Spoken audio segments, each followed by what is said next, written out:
ભાવનગરના મહાનગરના પૂર્વ અધ્યક્ષ, અમરેલી જિલ્લાના પ્રભારી ભાઈ શ્રી અભયભાઈ, જિલ્લા પંચાયતના ઉમેદવાર બેન શ્રી પારુલબેન, વડિયા તાલુકા પંચાયતના ઉમેદવાર ભાઈ શ્રી તુષારભાઈ, ભાઈ શ્રી હરેશભાઈ ભગત, સ્ટેજ પર બિરાજમાન સન્માનીય મંચ, અહીંયા ઉપસ્થિત સૌ વડીલો, યુવાનો, દોસ્તો, માતાઓ, બહેનો, કારણ કે 6 મિનિટમાં મારે ભાષણ પૂરું કરવાનું, આચારસંહિતાનો અમલ મારે પણ કરવો. મિત્રો, જે રીતે આગામી 26 તારીખે સ્થાનિક સ્વરાજ્યના ઇલેક્શનો આપણા ઉમેદવારોને વિજય બનાવવા માટે અમે તમારી આગળ અપીલ કરવા માટે આવ્યા છે. જે રીતે ભારતીય જનતા પાર્ટીની સરકાર રાજ્ય અને દેશમાં કામ કરે છે, તમે સૌ એમના સાક્ષી બનો છો. મારે એક બે વિષય ઉપર જ વાત કરવી છે. વડિયામાં વર્ષો જૂના પ્રશ્નો હતા કે વડિયામાં ચેકડેમ બને અને ખેડૂતો માટે પાણીનું રોકાણ થાય અને તળમાં પાણી ઉતરે તો ખેડૂતોને મોટા પ્રમાણમાં ફાયદો થાય. મિત્રો, એક સાથે 3 ચેકડેમ મંજૂર કરવામાં આવે, એક 85 લાખનો, એક 62 લાખનો અને એક 22 લાખનો.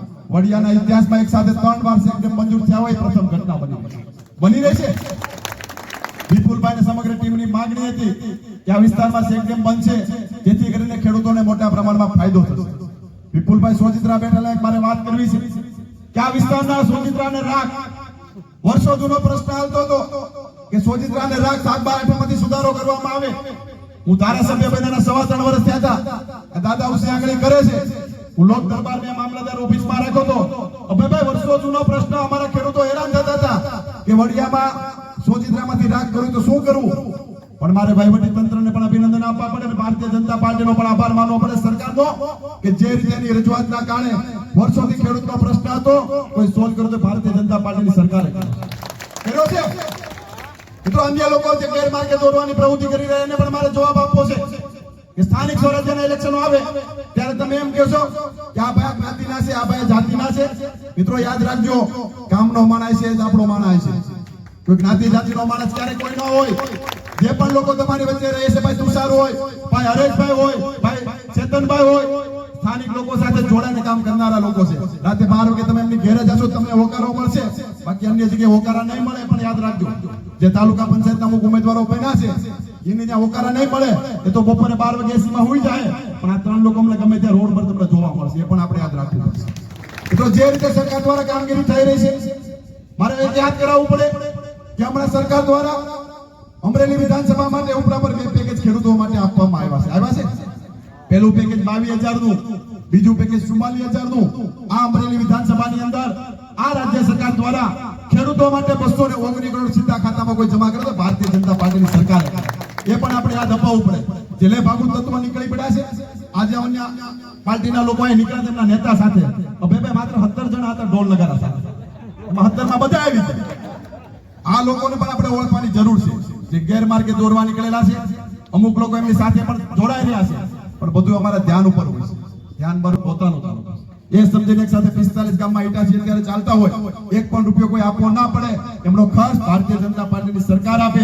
ખેડૂતો 1 પણ રૂપિયો નહીં આપવાનો અને ગીર ગંગાને માત્ર એજન્સી તરીકે ઉલ્લેખ કરવાનો અને ગીર ગંગા એજન્સી તરીકે કામ કરે અને સરકાર પૈસા બધા આપે. મિત્રો, 1 પણ રૂપિયાનો ખર્ચ કરવો ન પડે એનું નામ ભારતીય જનતા પાર્ટીની સરકાર છે. આ સરકાર જે રીતે વિકાસમાં માને છે એ પ્રમાણે સુરક્ષામાં પણ માને છે.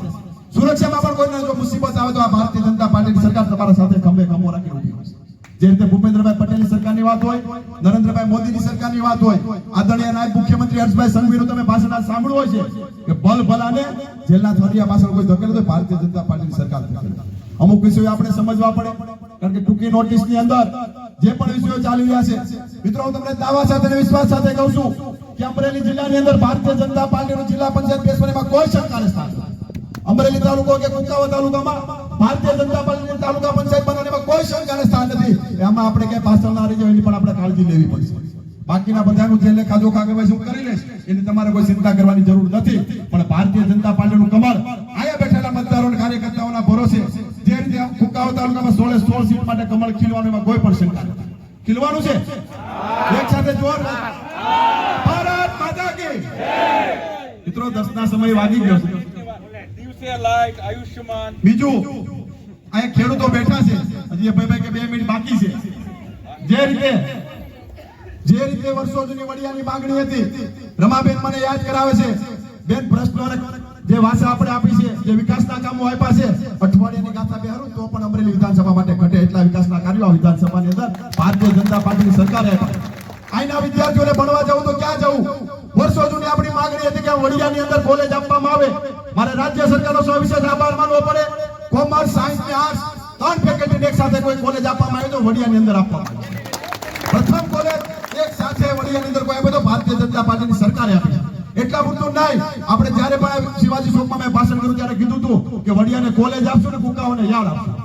કોઈ પ્રકારનો એક પણ પ્રકારનો ભેદભાવ રાખ્યા વગર બધા જ વિસ્તારનો વિકાસ થાય એ પ્રકારની કાયમી માટેની અમારી નેમ રહેશે. જે રીતે ખેડૂતો માટે દિવસે વીજળી આપવા માટેની વાત આવતી હતી, મિત્રો વર્ષો જૂનો ખેડૂતોનો પ્રશ્ન હતો કે રાતે વીજળી નહીં દિવસે વીજળી આપો તો ખેડૂતોને રાત ઉજાગરા બંધ થાય. આ રાત ઉજાગરા કોઈ બંધ કરે તો ભારતીય જનતા પાર્ટીની સરકારે કરવા. આ પણ આપણે યાદ રાખવું પડે. આપણે ઘણીવાર ભૂલાઈ જાય છે કે જે રીતે મેડિકલ સહાય માટેની વાત આવે, આયુષ્માન કાર્ડ માટેની વાત આવે, જે રીતે કોઈને ત્યાં બીમારી આવી હોય, કોઈ પાસે પૈસા હોય કે ના હોય, પણ 10 લાખ રૂપિયાનું આયુષ્માન કાર્ડ તમારા ખીચામાં પડ્યું હોય, કરોડપતિ માણસને જ્યાં સારવાર મળે ને એ સારવાર તમને ફ્રીમાં આપે એનું નામ ભારતીય જનતા પાર્ટીની સરકાર છે. એક પણ રૂપિયો ખર્ચ કરવો ન પડે. ટિકિટ ભાડાના પૈસા પણ ભારતીય જનતા પાર્ટીની સરકાર ઉપર જતા આપે. અનેક પ્રશ્નો આપણે જોયા છે, સાંભળ્યા છે. ત્યારે મિત્રો આગામી 26 તારીખે આપણાથી કઈ ભૂલ ના થઈ જાય એની કાળજી રાખવાની છે. કુંડાળામાં ક્યાંય પગ ના પડી જાય અને કોઈની વાતોમાં ક્યાંય ના આવી જાય એની પણ આપણે કાળજી રાખવાની છે. જે રીતના ભારતીય જનતા પાર્ટીના તાલુકાના બંને ઉમેદવાર હોય, જિલ્લા પંચાયતના ઉમેદવાર હોય, જે રીતે કામગીરી કરી રહ્યા છે એ પ્રકારે આપ સૌને વિનંતી કરું છું કે એમનો જામીન લઉં છું. તમને કઈ મુસીબત પડે એમનો જામીન આપો.